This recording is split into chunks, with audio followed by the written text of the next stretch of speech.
ونستغفره ونعوذ بالله من شرور أنفسنا ومن سيئات أعمالنا من يهده الله فلا مضل له ومن يضلل فلا هادي له وأشهد أن لا إله إلا الله وحده لا شريك له وأشهد أن محمدا عبده ورسوله اللهم صل على محمد وعلى آل محمد كما صليت على إبراهيم وعلى آل إبراهيم إنك حميد مجيد اللهم بارك على محمد وعلى آل محمد كما باركت على إبراهيم وعلى آل إبراهيم إنك حميد مجيد يا أيها الذين آمنوا اتقوا الله حق تقاته ولا تموتن إلا وأنتم مسلمون أما بعد فإن خير الكلام كلام الله وخير الهدي هدي محمد صلى الله عليه وسلم وشر الأمور محدثاتها وكل محدثة بدعة وكل بدعة ضلالة أعوذ بالله من الشيطان الرجيم وسارعوا إلى مغفرة من ربكم وجنة عرضها السماوات والأرض أعدت للمتقين സ്നേഹമുള്ള സത്യവിശ്വാസികളെ, സഹോദരങ്ങളെ, അല്ലാഹു സുബ്ഹാനഹു വ തആലയുടെ വിധിവിലക്കുകളും നിയമനിർദ്ദേശങ്ങളും ജീവിതത്തിന്റെ എല്ലാ മേഖലകളിലും പരമാവധി കാത്തുസൂക്ഷിച്ചുകൊണ്ട് ഭയഭക്തിയുള്ളവരായി ജീവിക്കുവാൻ അത്യധ്വാനം ചെയ്യണേ എന്ന് എന്നെയും നിങ്ങളെ ഓരോരുത്തരെയും ഉണർത്തുകയാണ്, ഉപദേശിക്കുകയാണ്, ഗൗരവപൂർവം വസിയ്യത്ത് നൽകുകയാണ്. അള്ളാഹുവിന്റെ ദീനനുസരിച്ചുകൊണ്ട് ജീവിതത്തിന്റെ എല്ലാ മേഖലകളെയും ശുദ്ധീകരിക്കുന്ന നല്ലവരായ ആളുകളുടെ കൂട്ടത്തിൽ അല്ലാഹു റബ്ബുൽ ആലമീൻ നമ്മെ ഓരോരുത്തരെയും ഉൾപ്പെടുത്തി അനുഗ്രഹിക്കുമാറാകട്ടെ. സഹോദരങ്ങളെ, വിശുദ്ധ റമളാൻ അതിന്റെ ആദ്യ പകുതി ഏതാണ്ട് അവസാനിക്കുവാൻ പോകുന്ന സന്ദർഭത്തിലാണ് നാം ഉള്ളത്. സർവലോക പരിപാലകനായ അല്ലാഹുവിങ്കൽ നിന്നുള്ള പാപമോചനത്തിന് വേണ്ടി അർത്ഥിച്ചുകൊണ്ടിരിക്കുന്ന, ആശിച്ചുകൊണ്ടിരിക്കുന്ന വിശ്വാസികളായ നാം എല്ലാവരും വളരെ ഗൗരവത്തോടുകൂടി അറിഞ്ഞിരിക്കേണ്ടുന്ന യാഥാർത്ഥ്യമാണ് പരിശുദ്ധ റമളാൻ. ആ റമളാനിൽ ജീവിച്ചിരിക്കുവാൻ അവസരം ലഭിച്ചിട്ട് പോലും പാപങ്ങൾ പൊറുക്കപ്പെടാതെയാണ് ഒരാൾ കഴിച്ചുകൂട്ടുന്നതെങ്കിൽ സർവ അനുഗ്രഹങ്ങളിൽ നിന്നും അവൻ ദൂരത്താക്കപ്പെടട്ടെ എന്ന ജിബ്രീൽ അലൈഹിസ്സലാത്തു വസ്സലാമിന്റെ പ്രാർത്ഥനയ്ക്ക് മഹാനായ റസൂലുള്ളാഹി സ്വല്ലല്ലാഹു അലൈഹി വസല്ലം മിമ്പറിൽ വെച്ച് ആമീൻ പറഞ്ഞത് ഗൗരവത്തോടെ നാം മനസ്സിലാക്കേണ്ടതാണ്. പാപങ്ങൾ പൊറുത്തുകിട്ടാൻ എന്താണ് നമ്മൾ ചെയ്തത്? പാപമോചനത്തിന്റെ മാസമാണെന്നും തൗബയുടെ മാസമാണെന്നുമൊക്കെ പറയുക മാത്രമല്ല, അതിന് വേണ്ട രൂപത്തിലുള്ള അധ്വാനങ്ങളിൽ നാം ഏർപ്പെടുന്നുണ്ടോ എന്നതാണ് ഏറെ പ്രസക്തമായി ആലോചിക്കുവാനുള്ളത്. പാപമോചന പ്രാർത്ഥന തൗബ എന്ന് പറയുന്നത് ആരെങ്കിലും ചൊല്ലിത്തരുന്ന പദങ്ങൾ മനസ്സറിയാതെ ഏറ്റുപറയുന്ന ചില പ്രത്യേകമായ പ്രാർത്ഥനാ ഗീതങ്ങളുടെ പേരല്ല. എന്റെയും നിങ്ങളുടെയും മനസ്സറിഞ്ഞുകൊണ്ട് സർവലോക പരിപാലകനായ അല്ലാഹുവിലേക്ക് വളരെയേറെ ഗൗരവത്തോടുകൂടി പ്രാധാന്യപൂർവം മനസ്സ് തുറന്നുകൊണ്ട് റബ്ബിനോട് കേണപേക്ഷിക്കുന്ന കാര്യമാണ്, കേണപേക്ഷിക്കേണ്ടുന്ന കാര്യമാണ് പാപമോചന പ്രാർത്ഥനയടക്കമുള്ള തൗബയുടെ വിഷയം. തൗബ ചെയ്യണം, പാപമോചനത്തിന് വേണ്ടി തേടിക്കൊണ്ടിരിക്കണം എന്ന് പറയുകയല്ലാതെ യഥാർത്ഥത്തിൽ അതെങ്ങനെയാണ് നിർവഹിക്കേണ്ടതെന്ന് അറിയാതെ പലരും അതിന്റേതായ ഗൗരവത്തിൽ നിന്ന് മാറിപ്പോകുന്ന ഒരവസ്ഥയാണ് കാണുവാൻ സാധിക്കുന്നത്. പ്രിയമുള്ളവരെ, താബ എന്ന് പറഞ്ഞാൽ ഖേദിച്ചു മടങ്ങി എന്നാണ്. അള്ളാഹു കൽപ്പിച്ചിട്ടുള്ള നിയമങ്ങളിൽ നിന്ന് പിറകോട്ട് പോയ ആളുകൾ അവനിലേക്ക് തന്നെ തിരിച്ചു ചെല്ലുന്ന കാഴ്ച റബ്ബിന് ഏറെ സന്തോഷമുള്ള കാര്യമാണ്. റബ്ബിൽ നിന്ന് പോയിട്ടുള്ള ആളുകൾ, റബ്ബ് കൽപ്പിച്ചിട്ടുള്ള നിയമാവലികളിൽ നിന്ന് മാറിപ്പോയിട്ടുള്ള ആളുകൾ, അത് ജീവിതത്തിൽ ആർക്കും സംഭവിക്കാം. നബി സല്ലല്ലാഹു അലൈഹി വസല്ലം പറഞ്ഞത്, ആദം സന്തതികൾ മുഴുവനും പാപങ്ങൾ ചെയ്യുന്നവരാണ്. അവരിൽ നിന്ന്, പാപികളായ ആളുകളിൽ നിന്ന് അല്ലാഹു തആല തൗബ ചെയ്യുന്നവരെ രക്ഷപ്പെടുത്തുമെന്നാണ് നബി സല്ലല്ലാഹു അലൈഹി വസല്ലം പറയുന്നത്. പക്ഷേ ആ തൗബ അല്ലാഹു സ്വീകരിക്കണമെങ്കിൽ അല്ലാഹു അവന്റെ പ്രവാചകനിലൂടെ നമുക്ക് പഠിപ്പിച്ചു തന്ന നിയമങ്ങൾ പാലിക്കണം. ഒന്നാമതായി, തന്റെ കഴിഞ്ഞകാല ഇന്നലകളെ സംബന്ധിച്ച് താൻ ഒരുപാട് പാപങ്ങൾ ചെയ്തിട്ടുണ്ടെന്ന ബോധമാണ് നമുക്ക് വേണ്ടത്. ഞാൻ പാപിയാണെന്നും ഒരുപാട് പാപങ്ങൾ എന്നിൽ വന്നുപോയിട്ടുണ്ടെന്നുമുള്ള കുറ്റബോധമാണ് തൗബയുടെ ഒന്നാമത്തെ ഘടകം. അതാണ് ഖേദം എന്ന് പറയുന്നത്. എന്റെ ജീവിതത്തിൽ അങ്ങനെ കാര്യമായൊന്നും സംഭവിച്ചിട്ടില്ല. ഇവിടെ എത്ര തെമ്മാടികളുണ്ട്, എത്ര ദുർവൃത്തന്മാരുണ്ട്, ഞാൻ അവരെക്കാളെല്ലാം ഉഷാറാണെന്ന നാട്യം, ആ അതിരുകവിഞ്ഞ ആത്മവിശ്വാസം മനുഷ്യനെ റബ്ബിലേക്കുള്ള ഖേദപ്രകടനത്തിനൊരിക്കലും വഴിയൊരുക്കുന്ന വിനയാന്വിതനാക്കി തീർക്കുകയില്ല. മറിച്ച് വിനയം വരണമെങ്കിൽ ഞാൻ പാപിയാണ്, എന്റെ ജീവിതത്തിൽ നമുക്ക് നമ്മുടെ പാപങ്ങൾ എണ്ണി തിട്ടപ്പെടുത്താനാകുമോ? പാപങ്ങൾ ഇന്നലെയും മിനിയാന്നും കഴിഞ്ഞ വർഷങ്ങളിലും മുൻകാലങ്ങളിലുമൊക്കെ എത്രയാണ് ചെയ്തു കൂട്ടിയതെന്ന് നമ്മുടെ രേഖകളിലില്ല. നമ്മളത് മറന്നുപോയി. നസൂഹു എന്ന് അല്ലാഹു തആല പറഞ്ഞു, ചെയ്ത പാപികളത് മറന്നുപോയി. പക്ഷേ അഹ്സാഹുല്ലാഹ്, അല്ലാഹ് അത് രേഖപ്പെടുത്തി കഴിഞ്ഞിട്ടുണ്ട്. റബ്ബിന്റെ റെക്കോർഡിൽ നിന്നത് മാഞ്ഞുപോയിട്ടില്ല. ഞാനും നിങ്ങളും വർഷങ്ങളോളമായി നമ്മിൽ സംഭവിച്ച ചെറുതും വലുതുമായ പാപങ്ങളുടെ കണക്കുകൾ എനിക്കോ നിങ്ങൾക്കോ പറയാനാവില്ല, മറന്നുപോയി. പക്ഷേ മറവിയില്ലാത്ത സർവ്വലോക പരിപാലകന്റെ റെക്കോർഡിൽ മുഴുവൻ അവിടെ രേഖപ്പെട്ട് കിടക്കുകയാണ്. അത് കഴുകിക്കളയാനുള്ള മാർഗമാണ് തൗബ. അത് കഴുകി എന്നെ ശുദ്ധീകരിക്കണമേ എന്ന മനസ്സ് തപിച്ചുകൊണ്ടുള്ള തേട്ടമാണ് തൗബ. അതാത്മാർത്ഥമായി മനസ്സിൽ തട്ടിക്കൊണ്ട് പറയാൻ സാധിക്കണമെങ്കിൽ പാപപങ്കിലമായ ജീവിതത്തിലാണ് റബ്ബേ ഇന്ന് വരെ ഞാൻ കഴിച്ചുകൂട്ടിയിട്ടുള്ളതെന്ന കുറ്റബോധം മനുഷ്യ മനസ്സിലുണ്ടാകണം. ഹബീബ് സല്ലല്ലാഹു അലൈഹി വസല്ലം പാപമോചന പ്രാർത്ഥനകൾ നടത്താൻ അബൂബക്കർ സിദ്ദീഖ് റളിയല്ലാഹു അൻഹുവിനോട് പറഞ്ഞപ്പോൾ വരെ പറഞ്ഞത്, അബൂബക്കറെ, ആദ്യം തന്നെ നീ പറയേണ്ടത് അല്ലാഹുമ്മ ഇന്നി വലംതു നഫ്സി ളുൽമൻ കസീറാ. അബൂബക്കർ സിദ്ദീഖ് റളിയല്ലാഹു അൻഹു അങ്ങനെ ഭീകരമായ മഹാപാപിയായിട്ടല്ല. പാപമോചന പ്രാർത്ഥനയുടെ ഒന്നാമത്തെ മര്യാദ തന്നെ വിനയം വരണം. ഞാൻ പാപിയാണെന്ന് തോന്നൽ എനിക്കുണ്ടാവണം, അല്ല ഞാൻ കൊടും പാപിയാണെന്ന് കുറ്റബോധം തോന്നണം. അതുകൊണ്ടാണ് ലോകം കണ്ട ഔലിയാക്കളിൽ പ്രമുഖനായ സിദ്ദീഖുൽ അക്ബർ റളിയല്ലാഹു അൻഹുവിനോട് പോലും അല്ലാഹുവിന്റെ റസൂൽ പാപമോചനത്തിന് തേടാൻ പറഞ്ഞപ്പോൾ ആ തേട്ടത്തിന്റെ ആദ്യം ആമുഖം തന്നെ പറയുന്നത്, അല്ലാഹുവേ ഇന്നി വലംതു നഫ്സി, ഞാൻ എന്നോട് തന്നെ പാപം ചെയ്തു പോയിരിക്കുന്നു, അക്രമം ചെയ്തു പോയിരിക്കുന്നു. ളുൽമൻ കസീറാ, ധാരാളം പാപങ്ങൾ ഞാൻ ചെയ്തു പോയി. അതാദ്യം പറയിപ്പിക്കുകയാണ്. അതുപോലെ തന്നെ സയ്യിദുൽ ഇസ്തിഗ്ഫാറിൽ നമുക്ക് കാണാൻ സാധിക്കും, അബൂഉ ലക ബിദംബി, എന്റെ കുറ്റങ്ങൾ ഞാൻ നിന്റെ മുമ്പിൽ ഇതാ സമ്മതിച്ചു പറയുന്നു. ഞാൻ എന്റെ കുറ്റങ്ങൾ നിന്റെ മുമ്പിൽ സമ്മതിച്ചു പറയുന്നു. ആ ബോധമാണ് ഒന്നാമതായി വേണ്ടത്. അതാണ് അന്നദമു, ഖേദം വേണം. കഴിഞ്ഞകാല ഇന്നലകളിൽ സംഭവിച്ചു പോയ അരുതായ്മകളെ സംബന്ധിച്ച് ഓർമ്മ വരുന്നത് ഏതൊക്കെയാണെന്ന് ഓർമ്മയിൽ കൊണ്ടുവന്ന്, ഓർമ്മയിലില്ലാത്ത ഏതൊക്കെയാണെങ്കിൽ അത് ഞാൻ മറന്നുപോയി, എന്റെ ജീവിതത്തിൽ മറന്നുപോയി. പക്ഷേ റബ്ബിന്റെ റെക്കോർഡിൽ അത് മുഴുവനുമുണ്ട്. അതെല്ലാം നീ അറിയുന്നവനാണ്.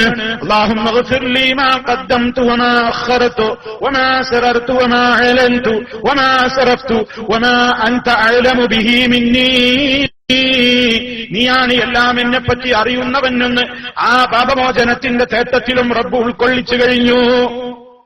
ഇങ്ങനെ എല്ലാ അർത്ഥത്തിലും മനസ്സിന് വലിയ ഖേദവും സങ്കടവും വേണം.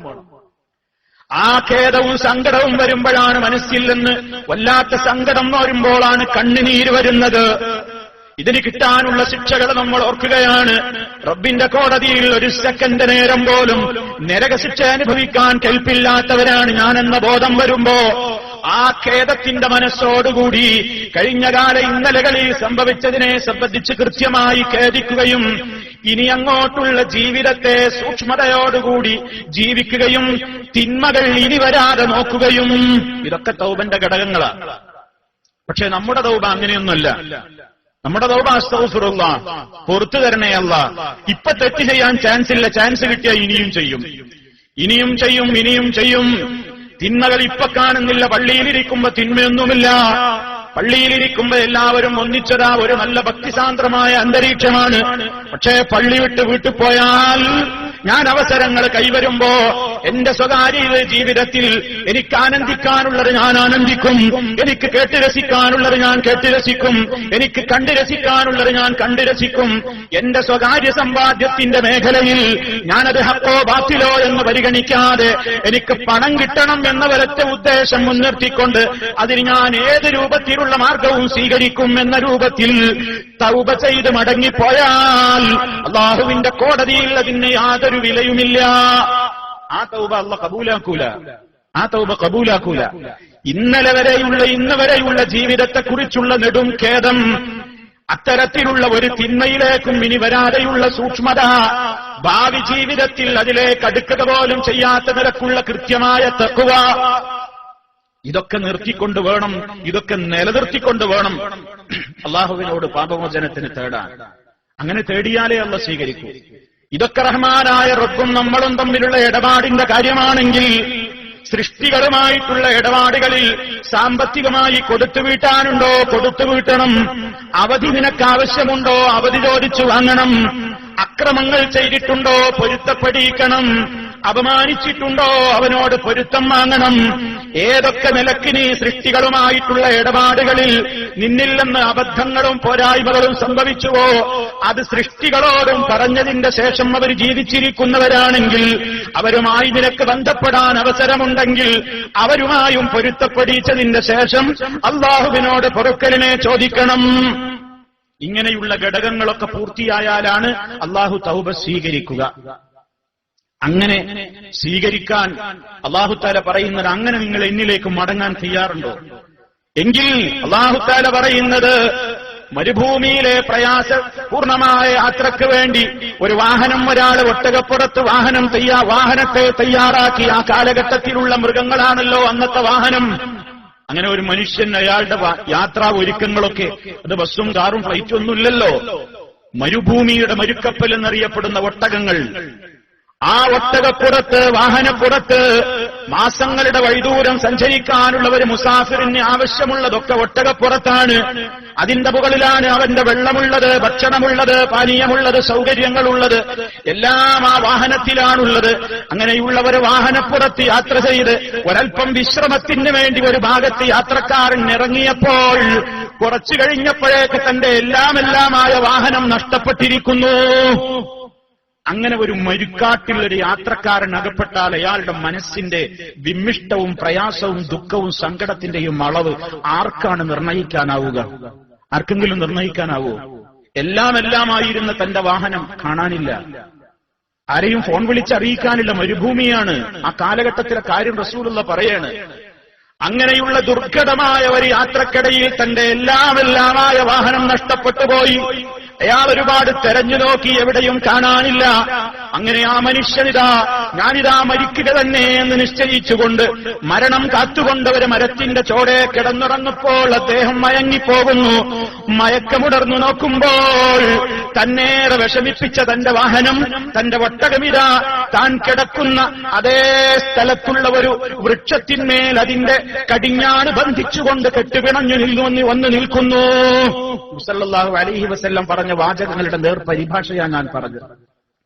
ആ സമയത്ത് ഈ യാത്രക്കാരനുണ്ടാകുന്ന ഒരു സന്തോഷത്തിന്റെ അളവാർക്കാ നിർണയിക്കാൻ കഴിയുക? എത്ര സന്തോഷായിരിക്കും, എത്ര സന്തോഷായിരിക്കും. നമുക്കത് വേഗം പറഞ്ഞാൽ മനസ്സിലാവണമെങ്കിൽ നാട്ടിലേക്ക് പുറപ്പെടാൻ, അല്ലെങ്കിൽ നാട്ടിൽ നിന്ന് ഇങ്ങോട്ട് പോരുകയാണ്. നാട്ടിൽ നിന്ന് ഇങ്ങോട്ട് വരിക, വഴിക്ക് വെച്ച് നിങ്ങൾ എവിടെയോ ഇറങ്ങി നിങ്ങളുടെ പാസ്പോർട്ട് നഷ്ടപ്പെട്ടു. പാസ്പോർട്ടില്ലാതെ യാത്ര ചെയ്യാനാവും. നിങ്ങളുടെ എല്ലാമായ നിങ്ങളുടെ ജവാസ്, നിങ്ങളുടെ പാസ്പോർട്ട് നഷ്ടപ്പെട്ടു. നിങ്ങൾ വളരെ രൂപത്തിൽ വല്ലാതെ വിഷമിച്ചു പോവുകയാണ്. മനുഷ്യനാകെ പ്രയാസപ്പെടുന്ന നേരം, അവനാകെ വിമ്മിഷ്ടപ്പെട്ട് പ്രയാസപ്പെട്ട് കുറച്ചു നേരം ഇങ്ങനെ തളർന്നൊരു ഭാഗത്ത് എന്ത് ചെയ്യണമെന്നറിയാതെ ഇരിക്കുമ്പോഴാണ് നഷ്ടപ്പെട്ട പാസ്പോർട്ടുമായിട്ട് ഒരാൾ വരുമ്പോ ആ മനുഷ്യന്റെ മനസ്സിലുള്ള സന്തോഷം എത്രയാണ് ആ സന്തോഷം.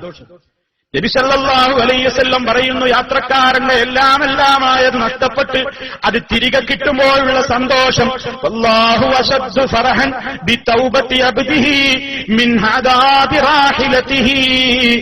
ഒരടിമക്ക് തന്റെ വാഹനം ഈ ഘട്ടത്തിൽ തിരിച്ചു കിട്ടുമ്പോഴുള്ള സന്തോഷത്തിനേക്കാൾ എത്രയോ മടങ്ങ് അശദ്ദു ഫറഹ, അതിനേക്കാൾ എത്രയോ കഠിനമായ തോതിലുള്ള സന്തോഷമാണ് റബ്ബിനുള്ളത്.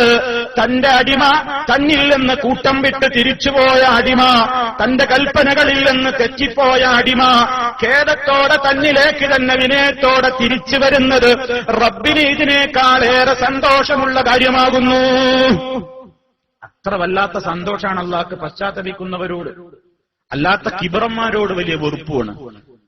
അതാണ് വഖാല റബ്ബുക്കും ഉദ്ഊനി അസ്തജിബ് ലക്കും ഇന്നല്ലദീന യസ്തക്ബിറൂന അൻ ഇബാദതി സയദ്ഖുലൂന ജഹന്നമ ദാഖിരീൻ. നിങ്ങളുടെ റബ്ബ് പറയുന്നു, നിങ്ങൾ എന്നെ വിളിച്ചു പ്രാർത്ഥിക്കൂ, ഞാൻ നിങ്ങൾക്ക് ഉത്തരം നൽകാം. എന്നോട് വിളിച്ചു പ്രാർത്ഥിക്കുന്നതിൽ കിബുറും നടിച്ച് അഹങ്കരിച്ചുകൊണ്ട് നടക്കുന്നവർ വഴിയെ അവർ നിന്യരായിക്കൊണ്ട് നരകാഗ്നിയിൽ പ്രവേശിക്കുക തന്നെ ചെയ്യും. അള്ളാഹു നമ്മെ കാത്ത് രക്ഷിക്കുമാറാകട്ടെ. അതുകൊണ്ട് പാപമോചനത്തിനുള്ള ഒന്നാമത്തെ വഴി പശ്ചാത്താപമാണ്. അതിന് കാത്തു നിൽക്കരുത്. എല്ലാ പകലിലും എല്ലാ രാത്രിയിലും അത് പറഞ്ഞുകൊള്ളണം, പുതുക്കിക്കൊണ്ടിരിക്കുക. ഒറ്റക്കിരുന്നു കൊണ്ട് അള്ളാഹിനോട് ഇങ്ങനെ പറയാ. ഒറ്റക്കിരുന്ന് റമളാന്റെ ഓരോ രാവുകളിലും പകലുകളിലും സമയം കിട്ടുമ്പോഴൊക്കെ ഒറ്റക്കിരുന്ന് അതിനൊരു പവറുണ്ട്. ഒറ്റക്കിരുന്ന് കരയാനൊരു പവറുണ്ട്.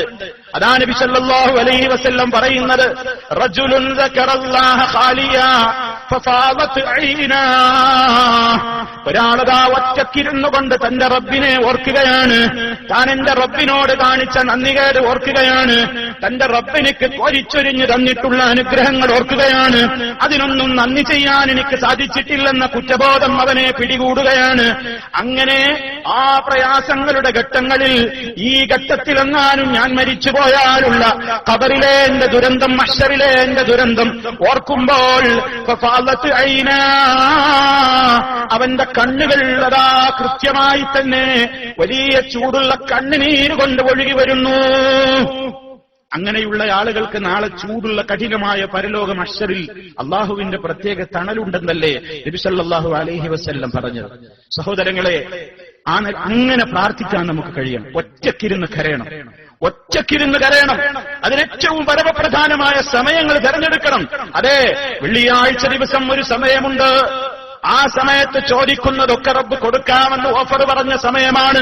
പക്ഷേ ആ 24 മണിക്കൂറിനിടക്ക് ഏതാണ് ആ സമയം എന്ന് റബ്ബ് പഠിപ്പിച്ചു തന്നിട്ടില്ല. കാരണം വെള്ളി മുഴുവനും വിശ്വാസികളെ നിങ്ങൾക്ക് ഉറങ്ങിത്തീർക്കാനാണെന്നാ ധരിച്ചു വെച്ചുപോയത്. അല്ലാഹുവിന്റെ റസൂല് പഠിപ്പിക്കുന്നത് ആ സാഴത്ത്, ആ സമയം ഏതാണെന്ന് ഒരാൾക്കും അറിയിപ്പ് കൊടുത്തിട്ടില്ല. ഏതുപോലെ ഖദറിന്റെ രാത്രി ഏതാണ് അറിയിപ്പ് കൊടുക്കാത്തതുപോലെ എല്ലാ വെള്ളിയാഴ്ച ഇതുപോലൊരു സമയം. ആ സമയം ഏതാണെന്ന് അറിയില്ല. ആ സമയത്തെപ്പറ്റി 40 അഭിപ്രായങ്ങളാ പണ്ഡിതന്മാര് പറഞ്ഞു. 40 അഭിപ്രായം. മണിക്കൂർ 24 ഉള്ളൂ. പണ്ഡിതന്മാരുടെ അഭിപ്രായം 40 എണ്ണാണ്. ചിലർ പറഞ്ഞു ഇമാം ഖത്തീബ് മിമ്പറിൽ നിന്ന് ഇറങ്ങുന്നതിന്റെ മുമ്പാണ്, അല്ല 2 ഖുത്ബന്റെ ഇടയിലുള്ള ഇരുത്തത്തിന്റെ നേരത്താണ്, അല്ല അസറിന്റെയും മഗ്രിബിന്റെയും ഇടക്കാണ്. ഒരു 10-40 അഭിപ്രായം. എന്തായിരുന്നാലും എന്താ അതിന്റെ അർത്ഥം? എന്താ ഈ 40 അഭിപ്രായങ്ങൾ ഉണ്ടാവാൻ കാരണം? അള്ളാന്റെ റസൂല് കൃത്യമായിട്ട് അതിനെപ്പറ്റി പറഞ്ഞിട്ടില്ല. അത് അള്ളാഹ് അറിയിച്ചു തന്നിട്ടില്ല. അതെന്തിനാ? വെള്ളിയാഴ്ച ഉറങ്ങാനുള്ള ദിവസമാണെന്ന് മനസ്സിലാക്കുന്നതില്ലെന്ന് മാറിയിട്ട് വെള്ളിയാഴ്ച കൂടുതൽ അധ്വാനിക്കേണ്ട ദിവസമാണ്. വ്യാഴത്തിനില്ലാത്ത, ബുധനില്ലാത്ത, ശനിക്കില്ലാത്ത, ഞായറിനും തിങ്കളിനും ചൊവ്വക്കുമില്ലാത്ത വലിയ ഓഫർ പറഞ്ഞൊരു ദിവസമാണ് വെള്ളി. അതെനിക്ക് ഉറങ്ങിത്തീർക്കാനുള്ളതല്ല. ഞാൻ ഉണർന്നിരുന്നു കൊണ്ട് അതിന്റെ ഓരോ സമയവും ഏത് സമയത്താ ചോദിച്ചാൽ കിട്ടാൻ അള്ളാന്റെ റസൂലിന് പോലും അറിയിപ്പ് കൊടുക്കാത്ത ദിവസമാണത്. അതുകൊണ്ട് ഞാൻ അധ്വാനിക്കണം. ആ അധ്വാനത്തിന്റെ ദിവസമാണ് ഇന്ന്. ഓരോ രാവുകളും പകലുകളും, റമദാനിന്റെ രാവുകളും പകലുകളും ഇരുന്ന് അള്ളാഹിനോട് ഒറ്റയ്ക്കിരുന്നുകൊണ്ട് പറയണം. പാപത്തിന്റെ കാര്യങ്ങളെപ്പറ്റി ഏറ്റുപറഞ്ഞ് പുറത്തു തരണേ അള്ളാഹ് പറയണം, കരഞ്ഞു പറയണം. ആ കണ്ണുകൾ ഐനാനി, ആ രണ്ട് കണ്ണുകൾ ലാ തമസ്സുഹുമന്നാർ, നരകത്തി അതിനെ സ്പർശിക്കുകയില്ല. ഏതാനാ കണ്ണ്? ഐനുൻ ബക്കത്ത് മിൻ ഖശിയത്തില്ലാഹ്, പടച്ച റബ്ബിനെ ഭയപ്പെട്ടുകൊണ്ട് കരഞ്ഞ കണ്ണുകൾ. പലതും ഓർത്തുകൊണ്ട് നമ്മൾ കരയുന്നുണ്ട്, പലതിന്റെ പേരിലും കരയുന്നുണ്ട്. സാമ്പത്തികമായിട്ട് കടക്കണിയിൽ വരുമ്പോ നമ്മൾ പൊട്ടി കരയുന്നുണ്ട്. ഉറ്റവര് രോഗികളാകുമ്പോ, മരിച്ച വാർത്ത കേൾക്കുമ്പോ പൊട്ടി കരയുന്നുണ്ട്. പക്ഷേ എന്റെ പാപങ്ങൾ ഓർക്കുമ്പോ ഞാൻ പൊട്ടി കരയുന്നുണ്ടോ? എനിക്കങ്ങനെ സാധിക്കുന്നുണ്ടോ? അതിനെനിക്ക് സാധ്യമാകുന്നുണ്ടോ? അതാണ് നമ്മുടെ ഈമാനിന്റെ പരിശോധനയുടെ മേഖല. അതൊറ്റക്കിരുന്നു കൊണ്ട് പൊട്ടിക്കരയുന്നതിന്റെ റബ്ബിനോട്, പൊട്ടിക്കരയവനോട് അതവനേറെ ഇഷ്ടമാണ്. അല്ലാഹു യുഹിബ്ബു തവ്വാബീൻ, ഇന്നല്ലാഹ യുഹിബ്ബു തവ്വാബീൻ. അല്ലാഹു ഖേദിച്ചവനിലേക്ക് ഓടിച്ചെല്ലുന്നവരെ അവനേറെ ഇഷ്ടമാണ്. അതുകൊണ്ട് റബ്ബിന്റെ ഇഷ്ടം നേടിയെടുക്കാൻ ഈ തൗബയുടെയും മഗ്ഫിറത്തിന്റെയും ദിവസങ്ങളിൽ പ്രിയമുള്ളവരെ ഏറെ നമ്മൾ അധ്വാനിക്കേണ്ടതുണ്ട്. ആ അധ്വാനത്തിന്റെ മാർഗത്തിൽ ഏറെ നമ്മൾ സമയം കാണുക. സർവശക്തനായ നാഥൻ ചെറുതും വലുതുമായ ദോഷങ്ങളെല്ലാം പുറത്തു തന്നുകൊണ്ട് നമ്മെ എല്ലാവരെയും ശുദ്ധീകരിച്ച് അവന്റെ സ്വർഗത്തിന് അർഹരാക്കി തീർക്കുന്ന മഹാഭാഗ്യവാന്മാരിൽ ഉൾപ്പെടുത്തി അനുഗ്രഹിക്കുമാറാകട്ടെ.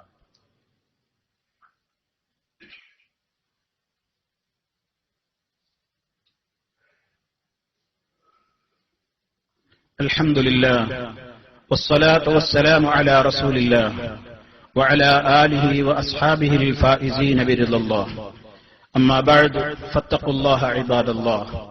അല്ലാഹുവെ സൂക്ഷിച്ച് ജീവിക്കണേ. ഒരിക്കൽ കൂടി എന്നെയും നിങ്ങളെയും ഉണർത്തുകയാണ്. തഖ്വയിൽ അധിഷ്ഠിതമായ ജീവിതം നൽകി അല്ലാഹു റബ്ബുൽ ആലമീൻ നമ്മെ ഓരോരുത്തരെയും അനുഗ്രഹിക്കുമാറാകട്ടെ. സഹോദരങ്ങളെ, വിശുദ്ധ റമദാൻ അതിന്റെ പകുതി അതും പിന്നിട്ട് കഴിഞ്ഞാൽ ഇതുപോലെ ഒരു റമദാനിന്റെ 17ാമത്തെ ദിനം ഇസ്ലാമിന്റെ ചരിത്രത്തിൽ ഏറെ പ്രാധാന്യമർഹിക്കുന്ന ഒരു സംഘട്ടനം ബദർ എന്ന് പറയുന്ന സ്ഥലത്ത് വെച്ച് നടക്കുകയുണ്ടായി. പാപമോചനത്തിന് വേണ്ടി തേടിക്കൊണ്ടിരിക്കുന്ന ഈ ദിവസങ്ങളിൽ ബദറുമായി ബന്ധപ്പെട്ടുകൊണ്ട് ചില കാര്യങ്ങൾ നമ്മൾ അറിഞ്ഞിരിക്കണം. അല്ലാഹു നമ്മുടെ പാപങ്ങൾ പുറത്തു തരണമെങ്കിൽ നമ്മുടെ നിസ്കാരവും നോമ്പും സക്കാത്തും നമ്മുടെ സദഖകളും നമ്മുടെ ഖുർആൻ പാരായണവും നമ്മുടെ ദിക്റുകളും അല്ലാഹു സ്വീകരിക്കണമെങ്കിൽ അല്ലാഹു തആല ലോകത്തുള്ള മഹാന്മാരായ പ്രവാചകന്മാരോട് പറഞ്ഞ ഒരു ഉപാധിയുണ്ട്, അവരോട് പോലും പറഞ്ഞൊരു ഉപാധിയുണ്ട്. ശിർക്ക് വന്നുപോയാൽ അമലുകളെല്ലാം പൊളിയും. അല്ലാഹു പാപം പൊറുക്കുകയില്ല, അല്ലാഹു ഒന്നും പൊറുത്തു തരൂല ശിർക്ക് വന്നുപോയാൽ. സർവശക്തനായ റബ്ബിനോട് മഗ്ഫിറത്തിന് വേണ്ടി തേടേണ്ടുന്ന ഈ നാളുകളിൽ പോലും പരിശുദ്ധ റമദാനിന്റെ മാസം 17ന്റെ അന്ന് ബദരീങ്ങളെ സ്നേഹിക്കാനെന്ന പേരിൽ ബദരീങ്ങളെ വിളിച്ചുകൊണ്ട് പാപമോചനത്തിന് വേണ്ടി, ആയുരാരോഗ്യത്തിന് വേണ്ടി തേടുന്ന വിവരമില്ലാത്ത ഒരുപാട് സഹോദരങ്ങൾ ഇന്ന് നമുക്ക് ചുറ്റും ഉണ്ട്. നാം മനസ്സിലാക്കണം, മഹാന്മാരായ ബദരീങ്ങളെ സംബന്ധിച്ച് ബദരീങ്ങൾ എന്ന് പറഞ്ഞാൽ ഒരു വ്യക്തിയുടെ പേരാണെന്ന് തെറ്റിദ്ധരിച്ച മുസ്ലിമീങ്ങൾ പോലും നമ്മുടെ സമുദായത്തിലുണ്ട്. ഒരു വ്യക്തിയുടെ പേരാണ് ബദരീങ്ങൾ. കാരണം പ്രയാസം വരുമ്പോ ബദരീങ്ങളെ, രോഗം വരുമ്പോ ബദരീങ്ങളെ കാക്കണേ, ബദരീങ്ങളെ സുഖപ്പെടുത്തണേ എന്ന് വിളിക്കുമ്പോ ആളുകളിൽ പലരും വിചാരിച്ചത് ബദരീങ്ങൾ ഒരു വ്യക്തിയുടെ പേരാണെന്നാണ്. അല്ല, അല്ലാഹുവിനെ മാത്രമേ വിളിച്ചു പ്രാർത്ഥിക്കാവൂ എന്ന ആദർശത്തിന്റെ പ്രഖ്യാപനത്തിന്റെ പേരിൽ നാടും വീടും വിട്ട് രാജ്യം വിട്ട് ത്യജിച്ചു പോകേണ്ടി വന്ന മഹാനായ നബി സല്ലല്ലാഹു അലൈഹി വസല്ലം, ആ നബി തിരുമേനി സല്ലല്ലാഹു അലൈഹി വസല്ലമിന്റെ കൂടെ നാടും വീടും കുടുംബവും സമ്പത്തും വിട്ടെറിഞ്ഞുകൊണ്ട് ലാ ഇലാഹ ഇല്ലല്ലാഹയുടെ ആദർശത്തിന്റെ പോരാട്ടത്തിൽ പങ്കെടുക്കുവാൻ ഇറങ്ങിത്തിരിച്ച മഹാന്മാരായ സ്വഹാബത്തുമടക്കം 320-ൽ താഴെ വരുന്ന മെമ്പർമാര് പങ്കെടുത്ത ഒരു യുദ്ധത്തിന്റെ പേരാണ് ബദർ യുദ്ധം. അതിൽ പങ്കെടുത്ത മുഴുവൻ ആളുകൾക്കുമാണ് ബദരീയീൻ, ബദരീങ്ങൾ എന്ന് പറയുന്നത്.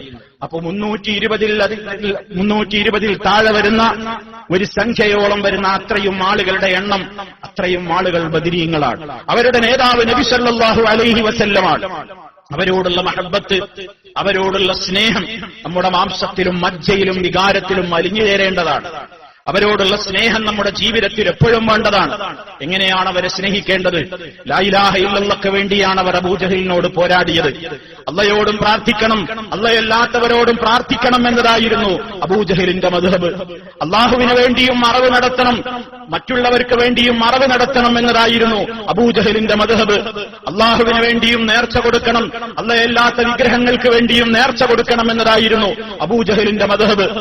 ആ രൂപത്തിൽ തൗഹീദിൽ നിന്ന് ശിർക്കിലേക്ക് പോയിട്ടുള്ള സമൂഹത്തോടാണ് റബ്ബിനെ മാത്രമേ വിളിച്ചു പ്രാർത്ഥിക്കാവൂ, റബ്ബിന് വേണ്ടി മാത്രമേ നേർച്ച വഴിപാടുകൾ അർപ്പിക്കാവൂ, റബ്ബിന് വേണ്ടി മാത്രമേ ബലിയർപ്പണം നടത്താവൂ, റബ്ബിന്റെ മുമ്പിൽ മാത്രമേ നമ്മൾ ഒരിക്കലും സുജൂദ് എന്ന് പറയുന്ന ഏറ്റവും മഹനീയമായ പ്രവർത്തനം ചെയ്യാവൂ എന്ന് തുടങ്ങിയുള്ള ഇസ്ലാമിന്റെ ആരാധനകളുടെ മുഴുവൻ അംശങ്ങളും സർവ്വലോക പരിപാലകനായ റബ്ബിലേക്ക് മാത്രം, ഇയ്യാക നഅ്ബുദു, അല്ലാഹുവേ നിന്നെ മാത്രം ഞങ്ങൾ ആരാധിക്കുന്നു എന്ന മഹനീയമായ ആദർശത്തിന്റെ കൃത്യമായ നിലനിൽപ്പിന് വേണ്ടിയാണ് ആ സംഘട്ടനം നടന്നത്.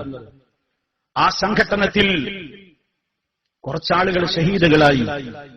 അതിൽ പങ്കെടുത്തിരുന്ന മറ്റു പലരും പിന്നീട് ഉഹദിൽ ഷഹീദുകളായി. ആ മഹാരഥന്മാരായ ആളുകൾ രക്തം ചിന്തിയത് ലാ ഇലാഹ ഇല്ലല്ലാഹയുടെ പ്രചരണത്തിന് വേണ്ടിയാണ്. അവരോടുള്ള സ്നേഹം ലാ ഇലാഹ ഇല്ലല്ലാഹയുടെ പ്രചരണത്തിന് സമയം ചെലവഴിച്ചുകൊണ്ടാണ് പ്രകടിപ്പിക്കേണ്ടത്. അവർ രക്തം ചിന്തിയത് ഈ ആദർശത്തിന് വേണ്ടിയാണ്. റബ്ബിനോടല്ലാതെ പ്രാർത്ഥിക്കില്ലെന്ന് പ്രഖ്യാപിച്ചതാണ് ബദരീങ്ങളുടെ നേതാവ്. അല്ലാഹു പറഞ്ഞിട്ടാണ് ബദരീങ്ങളുടെ നേതാവ് അത് പ്രഖ്യാപിച്ചത്. ഖുൽ, പറയൂ പ്രവാചകരെ, ഇന്നമാ അദ്ഉ റബ്ബി, ഞാൻ എന്റെ റബ്ബിനെ മാത്രമേ വിളിച്ചു പ്രാർത്ഥിക്കുകയുള്ളൂ. വലാ ഉശ്രികു ബിഹി അഹദാ, അവരിൽ ഞാൻ ഒന്നിനെയും ഒരാളെയും പങ്കുചേർക്കുകയില്ല. ബദരീങ്ങളുടെ നേതാവിന്റെ പ്രഖ്യാപനമായിരുന്നു അത്. അത്രയും ലോകത്തിന് ഏറ്റവും കൂടുതൽ ആദർശത്തിന്റെ തെളിമ കാണിച്ച് ഈ ലോകത്ത് നിന്ന് വിട പറഞ്ഞു പോയ മഹാരഥന്മാരായ ബദരീങ്ങളെ ഞങ്ങൾ സ്നേഹിക്കുന്നു എന്ന പേരിൽ ആ യുദ്ധം നടന്ന ദിവസത്തിന്റെ ഓർമ്മകൾ വരുന്ന റമദാനിന്റെ 17ന്റെ അന്ന് അവരുടെ പ്രീതിക്ക് വേണ്ടി മൃഗങ്ങളെ അറുക്കുകയും അവർക്ക് വേണ്ടി അന്നദാനം നടത്തുകയും അവരുടെ മദ്ഹ് എന്ന പേരിൽ അവരെ വിളിച്ചു പ്രാർത്ഥിച്ചുകൊണ്ടിരിക്കുന്ന പദ്യങ്ങളും ഗദ്യങ്ങളും ഒക്കെ ഉരുവിട്ടുകൊണ്ടിരിക്കുകയും ചെയ്തുകൊണ്ട് അവരോട് സ്നേഹപ്രകടനം നടത്തിയാൽ അത് മക്കയിലെ മുശ്രിക്കുകൾ ഇബ്രാഹിം നബിയുടെ വിഗ്രഹം കഅബയിൽ കൊണ്ടുപോയി സ്നേഹം പ്രകടിപ്പിച്ച പോലെ അത് മാത്രമായി സംഭവിക്കുകയുള്ളൂ. അതുകൊണ്ട് പ്രിയമുള്ളവരെ, ബദരീങ്ങൾ കാണിച്ച ആദർശത്തെ സ്നേഹിച്ചുകൊണ്ടായിരിക്കണം അവരോട് സ്നേഹിക്കേണ്ടത്. ബദരീങ്ങൾ റബ്ബിനോട് മാത്രമേ വിളിച്ചു തേടിയിട്ടുള്ളൂ, റബ്ബിന് മാത്രമേ നേർച്ച വഴിപാടുകൾ അർപ്പിച്ചിട്ടുള്ളൂ, റബ്ബിന്റെ പേരിൽ മാത്രമേ അവർ സത്യം ചെയ്തു പറഞ്ഞിട്ടുള്ളൂ. അതുകൊണ്ട് ആ ബദരീങ്ങളുടെ മഹനീയമായ ആദർശം നാം ഉൾക്കൊള്ളണം. മാത്രമല്ല മനസ്സിലാക്കണം, റമദാൻ ഉറങ്ങിത്തീരാനുള്ള നിരുന്മേഷവാനായി അലസതയോടെ കഴിച്ചുകൂട്ടേണ്ട മാസമല്ലെന്ന സന്ദേശം ബദർ നമുക്ക് നൽകുകയാണ്. റമദാനിലല്ലേ ആ പോരാട്ടം നടന്നത്. ആദർശത്തിന്റെ പ്രചരണത്തിന്റെ മാർഗത്തിൽ ഭാരതന്മാരായ ബദരീങ്ങൾ റമദാനിനെ ഊർജ്ജസ്വലതയോടുകൂടി ചെലവഴിച്ച ചരിത്രമാണ് ബദർ നമുക്ക് നൽകുന്നത്.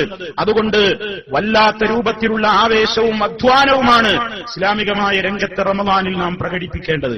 ഈ അർത്ഥത്തിലെല്ലാം ബദർ നമുക്ക് പാഠമേകണം. അവരുടെ പാതയിലൂടെ നമുക്ക് മുന്നോട്ട് പോകാനാവണം. അവരുടെ ചാരത്ത് സ്വർഗത്തിൽ അണയാൻ നമുക്ക് തൗഫീക്ക് കിട്ടണം. അതിനുവേണ്ടി പ്രിയമുള്ളവരെ, ഇസ്ലാം നമ്മോട് കൽപ്പിച്ചിട്ടുള്ള മഹിതമായ ആദർശങ്ങളെ കൃത്യമായി മനസ്സിലാക്കി അതിന്റെ ജീവിക്കുന്ന മാതൃകകളായി കൊണ്ട് നമ്മൾ മുന്നോട്ട് പോവുക. അല്ലാഹു റബ്ബുൽ ആലമീൻ നമുക്ക് തൗഫീഖ് നൽകുമാറാകട്ടെ. നമ്മുടെ ഇബാദത്തുകൾ അല്ലാഹു സ്വീകരിക്കുമാറാകട്ടെ. എല്ലാ പോരായ്മകളിൽ നിന്നും മുക്തമാക്കിക്കൊണ്ട് നമ്മുടെ നോമ്പിനെയും നമ്മുടെ നിസ്കാരങ്ങളെയും എല്ലാം അല്ലാഹു ഖബൂൽ ചെയ്യുമാറാകട്ടെ. നമുക്ക് ബന്ധപ്പെട്ട പലരും ആസ്പത്രികളിലും വീടുകളിലും ഒക്കെ രോഗികളാണ്. പലരും വളരെ ആസന്ന നിലയിലാണ്, അവശ നിലയിലാണ്. അല്ലാഹുവേ, നീ എല്ലാവരുടെയും രോഗങ്ങൾ നീ ശിഫയാക്കി കൊടുക്കണമേ. എന്ത് തന്നെ പ്രയാസങ്ങളുണ്ടെങ്കിലും അതെല്ലാം ശിഫയാക്കുവാൻ നാഥ നീ കഴിവുള്ളവനാണ്. അല്ലാഹുവേ, സമ്പൂർണമായി ശിഫ നൽകിക്കൊണ്ട് നീ എല്ലാവരെയും അനുഗ്രഹിക്കണമേ. മാരകമായ രോഗങ്ങളിൽ നിന്ന്, സഹിക്കാനാവാത്ത വേദനകളിൽ നിന്ന് ഞങ്ങളെയും ഞങ്ങളുടെ മാതാപിതാക്കളെയും ബന്ധുമിത്രാദികളെയും എല്ലാവരെയും നീ കാത്തു രക്ഷിക്കണമേ നാഥ. ഞങ്ങളിൽ നിന്ന് മരണപ്പെട്ടു പോയവരുടെ ഖബറിടം സന്തോഷമുള്ളതാക്കി കൊടുക്കണമേ നാഥ. ഞങ്ങളെയും അവരെയും നിന്റെ സ്വർഗ്ഗലോകത്ത് ഒരുമിച്ച് ചേർക്കണമേ. അല്ലാഹുമ്മ ഗ്ഫിർ ലിൽ മുഅ്മിനീന വൽ മുഅ്മിനാത്ത് والمسلمين والمسلمات الأحياء منهم والأموات إنك مجيب الدعوات وقاضي الحاجات. اللهم أعز الإسلام والمسلمين وأذل الشرك والمشركين. اللهم أجرنا وأجر والدينا من النار. اللهم سدد خطى حاكمنا يا ذا الجلال والإكرام. اللهم احفظ دولة الإمارات من الفتن ما ظهر منها وما بطن وسائر بلاد المسلمين. ربنا تقبل منا إنك أنت السميع العليم. توفنا مسلمين وألحقنا بالصالحين والحمد لله رب العالمين.